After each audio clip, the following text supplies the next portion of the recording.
ఓం గురుభ్యో నమః. అందరికీ నమస్కారం అండి. ఈరోజు వీడియోలో రాఖీ పౌర్ణమి రోజున నిండు నూరేళ్లు సంతోషంగా వర్ధిల్లాలి అంటే ఈ సమయంలో ఈ మంత్రం చెప్పుకుంటూ మీ అన్నలకు రాఖీ కట్టవచ్చు.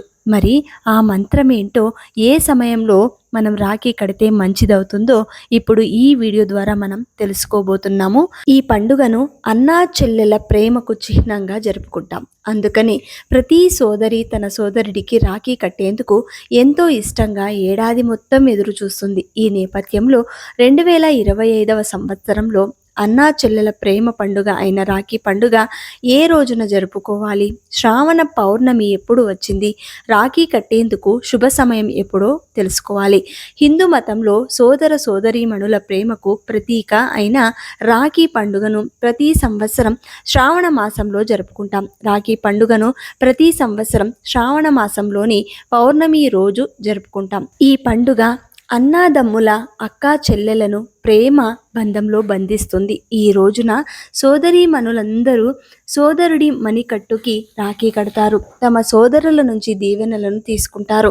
2025వ సంవత్సరంలో రాఖీ పండుగను ఏ రోజున జరుపుకుంటారో తెలుసుకుందాం. వేద క్యాలెండర్ ప్రకారం 2025 సంవత్సరంలో రక్షాబంధన్ పండుగను జరుపుకోవడానికి శ్రావణ మాసం పౌర్ణమి తిథి శనివారం 9 ఆగస్టు 2025 వచ్చింది. ఈ రోజున సోదరీమణులందరూ శుభ సమయంలో తమ సోదరుల మణికట్టుకి రాఖీని కడతారు. శ్రావణ మాసం పౌర్ణమి తిథి ఆగస్టు 8, 2025 మధ్యాహ్నం 2:12 ప్రారంభమవుతుంది. ఈ పౌర్ణమి తిథి ఆగస్టు 9, 2025 మధ్యాహ్నం 1:24 వరకు ఉంటుంది. ఉదయం తిథి ప్రకారం రాఖీ పండుగ ఆగస్టు 9 శనివారం జరుపుకోవచ్చు. ఏ సమయంలో రాఖీ కట్టాలి అంటే, ఏ సమయంలో రాఖీ కట్టకూడదు కూడా తెలుసుకోండి. ముఖ్యంగా ఏటి సూతకంలో ఉన్నటువంటి వాళ్ళు రాఖీని కట్టవచ్చా, స్త్రీలు రజస్వల దోషంలో ఉంటే రాఖీని కట్టవచ్చా, ఈ రాఖీ అన్నా చెల్లెళ్ళు మాత్రమే కట్టుకోవాలా, భార్యాభర్తకు రాఖీ కట్టవచ్చా, తల్లి తన కుమారుడికి రాఖీ కట్టవచ్చా, కూతురు తండ్రికి రాఖీ కట్టవచ్చా, రాఖీ కట్టేటప్పుడు ఏ మంత్రాన్ని చదువుకోవాలి, అసలు ఈ రాఖీ పండుగ మనదేనా, రాఖీ మొదలు ఎవరికి కట్టాలి అనేటువంటి అన్ని విషయాలు కూడా ఇప్పుడు ఈ వీడియో ద్వారా మనం తెలుసుకోవచ్చు. భవిష్య పురాణంలో శ్రీకృష్ణ పరమాత్ముడు ధర్మరాజుకు చెబుతున్నాడన్నమాట. ఈ రాఖీ పూర్ణిమ గురించి పూర్వము బలి చక్రవర్తి తన రాక్షస సైన్యాన్ని తీసుకుని దేవలోకం పైన దండయాత్ర చేస్తాడు. అప్పుడు దేవేంద్రుడు కూడా తన సైన్యాన్ని తీసుకుని బలిచక్రవర్తి మీద యుద్ధానికి వెళతాడు. భయంకరమైనటువంటి యుద్ధం జరుగుతుంది. ఆ యుద్ధంలో దేవేంద్రుడు గెలుస్తాడు. రాక్షస రాజైన బలిచక్రవర్తి ఓడిపోతాడు. తల వంచుకొని తన సైన్యాన్ని తీసుకుని పోరుమని విలిపిస్తూ బలిచక్రవర్తి వెళ్ళి రాక్షస గురువైన శుక్రాచార్యుడు దగ్గరకు వెళ్ళి, గురుదేవా, నేను భయంకరమైన యుద్ధం చేశాను. దేవేంద్రుడికి నేను అన్ని విధాల సమృద్ధిని అయినా ఎందుకు నేను యుద్ధంలో ఓడిపోయాను అంటే, అప్పుడు రాక్షస గురువైన శుక్రాచార్యుల వారు యోగ దృష్టితో చూసి, నాయనా, దేవేంద్రుడు ఎందుకు గెలిచాడో నీకు తెలుసా? తెలియదు స్వామి, చెప్పండి. యుద్ధం ప్రారంభం కావడానికి అంటే ముందు ఒక తంతు జరిగింది. అదేమిటంటే, దేవేంద్రుడి భార్య శశిదేవి, ఆవిడకి ఇంకొక పేరు కులమజ, ఇంద్రాణి అని కూడా పిలుస్తారు. ఆవిడ అమ్మవారి భక్తురాలు. ఆవిడ అమ్మవారిని పూజించి ఒక రక్షాబంధనాన్ని తీసుకుని వచ్చి లక్ష్మీనారాయణులను, పార్వతీ పరమేశ్వరులను తలుచుకుని నా భర్తకు విజయం కలగాలని చెప్పి శ్రావణ పౌర్ణమి రోజు దేవేంద్రుడి చేతికి తన భార్య రక్షాబంధనాన్ని కట్టింది. అందుకే అతడికి విజయం కలిగింది. అందుకే నువ్వు ఓడిపోయావు. ఇంకొక సంవత్సరం వరకు ఇంద్రుని నువ్వు జయించలేవు. కాబట్టి అతని మీద నువ్వు దండయాత్ర చేయవద్దు, యుద్ధానికి వెళ్ళవద్దు అంటే బలిచక్రవర్తి ఆజ్ఞ గురువుగారు అని ఒక సంవత్సరం వరకు దేవేంద్రుడి మీద మళ్ళీ యుద్ధానికి వెళ్ళలేదు. కాబట్టి దేవేంద్రుడి భార్య శ్రావణ పౌర్ణమి రోజు తన భర్తకు మొదటిగా ఈ రక్షాబంధనాన్ని కట్టింది. కాబట్టి దేవేంద్రుడికి యుద్ధంలో విజయం కలిగింది. ఆ దేవేంద్రుని రాక్షసులు ఎవరూ జయించలేకపోయారు. ఆయన దీర్ఘాయుష్వంతుడు అయ్యాడు. కాబట్టి ఆనాటి నుండి ఈనాటి వరకు కూడా మన మేలు కోరే ఎటువంటి వారు మనం ఆయురారోగ్యాలతో జీవితాంతం ఎటువంటి కష్టము లేకుండా సుఖంగా జీవించాలి అనుకునేటువంటి వాళ్ళు రక్షాబంధనాన్ని కట్టవచ్చు. ఈ రక్షాబంధనం అంటే రాఖీ ఎవరికైనా కట్టవచ్చు. దేవేంద్రుడి భార్య తన భర్తకు కట్టింది కదా. ఇక్కడ మన ఇళ్లల్లో కూడా భార్య భర్తకు రాఖీ కట్టవచ్చు. తల్లి తన కుమారుడికి రాఖీ కట్టవచ్చు. అంటే కొడుకు ఆయురారోగ్యాలతో జీవితాంతం సంతోషంగా అపజయమే లేకుండా భగవంతుడి అనుగ్రహంతో చల్లగా ఉండాలని రాఖీ కట్టవచ్చు. అక్క తమ్ముడికి ఈ రాఖీ కట్టవచ్చు.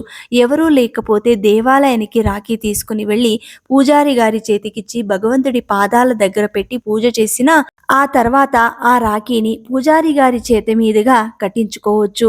ఆయనకు తాంబూలంలో ఒక 50 రూపాయలు 100 రూపాయలు ఇచ్చి ఆయన పాదాలకు నమస్కారం చేసుకున్నట్లయితే సంవత్సరం వరకు మీకు ఆయురారోగ్యాలు అష్ట ఐశ్వర్యాలు సకల సంపదలు కలుగుతాయి.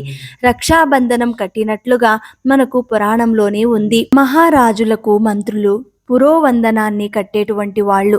మనం రాఖీ అంటే ఈ మధ్యన చెల్లెళ్ళు మాత్రమే అన్నకు రాఖీ కట్టాలి, అక్క మాత్రమే తమ్ముడికి రాఖీ కట్టాలి అని ఈ రాఖీ పండుగను అన్నా చెల్లెల పండుగగా మార్చేశాము. రక్షాబంధనం ఎవరికైనా కట్టవచ్చని సాక్షాత్తు భవిష్యత్తు పురాణంలోనే మనకు చెప్పి ఉన్నారు. మరి స్త్రీలు రజస్వల దోషం ఉంటే ఎవరికైనా సరే రాఖీ కట్టే ముందు రక్షాబంధ్ 5వ రోజు స్నానం ముగిసి ఉంటే తప్పకుండా ఆ రక్షాబంధనం కట్టవచ్చు. 5వ రోజు స్నానం చేయకుండా స్త్రీలు రక్షాబంధనాన్ని తాకరాదు, ఇతరులకు కట్టరాదు. జన్మ మృతం ఉన్నటువంటి వాళ్ళు రాఖీని ఇతరుల చేత కట్టించుకోకూడదు, ఇతరులకు కట్టకూడదు. దీన్ని కూడా చక్కగా గుర్తుపెట్టుకోవాలి. ముఖ్యంగా రేపు ఏ సమయంలో రక్షాబంధనం కడితే అద్భుతమైనటువంటి ఫలితాలు ఉంటాయో ఇప్పుడు మనం తెలుసుకుందాం. రాఖీ పౌర్ణమి నాడు రాఖీ కట్టడానికి భద్రకాలం శుభప్రదంగా పరిగణించబడదు. భద్రకాలం 2025 ఆగస్టు 9న తెల్లవారుజామున 1:52 గంటలకు ముగుస్తుంది. అందుకే రాఖీ పౌర్ణమి రోజున భద్రుడి నీడ ఉండదు. కనుక ఆగస్టు 9, 2025న మధ్యాహ్నం 1:24 వరకు రాఖీని కట్టవచ్చు. ఎందుకంటే భద్రకాలం రాఖీ కట్టడానికి మంచి సమయం కాదు. ఈ సమయంలో శుభకార్యాలు చేయకూడదు. భద్రకాలం ముగిసిన తర్వాత మాత్రమే రాఖీ కట్టాలి. భద్రకాలం ఉంటే ప్రదోషకాలంలో కూడా రాఖీ కట్టవచ్చు. ఎందుకంటే ఈ భద్రకరణలో గనక రక్షాబంధనాన్ని కట్టినట్లయితే ఎటువంటి ఫలితం కూడా ఉండదు. కట్టినటువంటి వాళ్లకు మంచిది కాదు, కట్టించుకున్న వారికి కూడా మంచిది కాకపోవచ్చు. రాఖీ ఎవరైతే కట్టాలనుకుంటున్నారో వాళ్ళు రాఖీ పౌర్ణమి రోజున ప్రదోష కాలంలో సోదరీమణులు తమ సోదరులకు రాఖీ కట్టవచ్చు. రాఖీ కట్టే సమయం ఉదయం 5:56 నుంచి మధ్యాహ్నం 1:24 వరకు ఉంటుంది. ఈ రోజు ప్రదోష కాలంలో రాఖీ కట్టడానికి శుభ సమయం సాయంత్రం 7:19 నుండి రాత్రి 9:24 వరకు ఈ రాఖీ పండుగ చేసుకునేటువంటి వాళ్ళు ఏ రంగు వస్త్రాలను ధరించడం మంచిది అనేది ఇప్పుడు మనం తెలుసుకుందాం. అంటే ముఖ్యంగా తెలుపు రంగు వస్త్రాలు ధరించడం చాలా మంచిది. చంద్రునికి ప్రీతి పాత్రమైనటువంటి రంగు తెలుపు కాబట్టి తెల్లని వస్త్రాలను ధరించడం చాలా మంచిది. తెల్లని వస్త్రాలు ధరించి రాఖీ కట్టించుకున్నా కూడా 1 సంవత్సరం వరకు అన్ని పనుల్లోనూ విజయం మీ సొంతమవుతుంది. మరీ ముఖ్యంగా రాఖీ కట్టేటప్పుడు ఈ యొక్క చిన్న శ్లోకాన్ని చెప్పుకొని రక్షాబంధనాన్ని కట్టినట్లయితే లక్ష్మీనారాయణ సంపూర్ణ అనుగ్రహం మీకు కలుగుతుంది. ఏన బద్ధో బలీరాజా దానవేంద్రో మహాబలః తేన త్వామాభిబధ్నామి రక్షే మాచలా మాచలా. రక్షాబంధనం కట్టేటప్పుడు చదవాల్సినటువంటి శ్లోకం ఇది. అర్థం ఏంటంటే, అత్యంత దయగల రాజు బలికి కట్టిన అదే పవిత్రమైన దారాన్ని నేను నీ మణికట్టుపై కడుతున్నాను. అది నిన్ను అన్ని కష్టాల నుండి శాశ్వతంగా కాపాడుతుంది. ఈ మంత్రాన్ని చదువుతూ రాఖీ కట్టాలి. ఇక మీకు అదృష్టం ధనయోగం కురుస్తుంది. రాఖీ 3 దారాలతో ఉండాలి. రాఖీకి ఎరుపు పసుపు రంగు దారం ఉండాలి. సోదరి కట్టిన రాఖీని ఎన్ని రోజులకి తీయాలి, ఆ రాఖీని ఏం చేయాలో ఇప్పుడు తెలుసుకుందాం. జీవితంలో ప్రతి సంబంధం విలువైనదే. అందుకనే తోబుట్టువుల మధ్య అనురాగాన్ని, అనుబంధాన్ని తెలియజేసే రాఖీ పండుగ కోసం అక్కా చెల్లెళ్ళు ఏడాది అంతా ఎదురు చూస్తారు. ప్రతి సంవత్సరం శ్రావణ మాసం పౌర్ణమి రోజున రాఖీ పండుగ జరుగుతుంది. సోదరుడు సోదరి మధ్య విడదీయరాని బంధానికి ప్రతీకగా నిలుస్తుంది. ఈ పండుగ ఆప్యాయతతో తయారు చేసిన దారాన్ని తమ సోదరుడి మణికట్టుకి కట్టే పండుగ. అయితే రాఖీ కట్టిన తర్వాత ఆ రాఖీని సోదరుడు ఎన్ని రోజులకు తన చేతి నుంచి తీయాలో తెలుసా? తమ సోదరి రాఖీ కట్టిన తర్వాత ఆ రాఖీని ఎప్పుడు ఎన్ని రోజులు తీయాలనే విషయం చాలా మందికి తెలియదు. కొంతమంది రాఖీ కట్టిన రోజున లేదా మర్నాడు దానిని చేతి నుంచి తీసేస్తారు. అయితే కొంతమంది రోజుల తరబడి రాఖీని ధరిస్తూ ఉంటారు.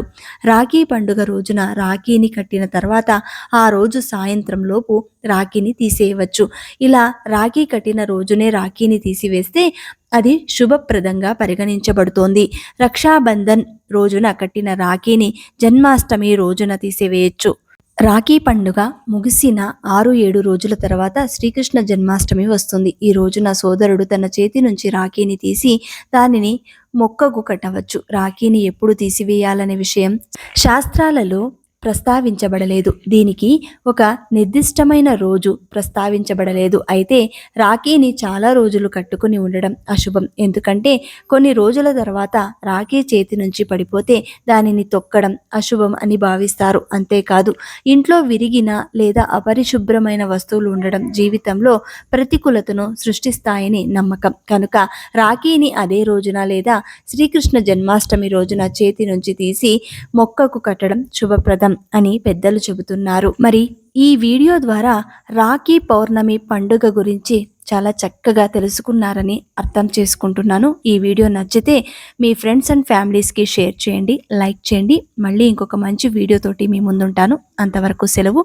సర్వే జన సుఖినో భవంతు. జై శ్రీరామ్.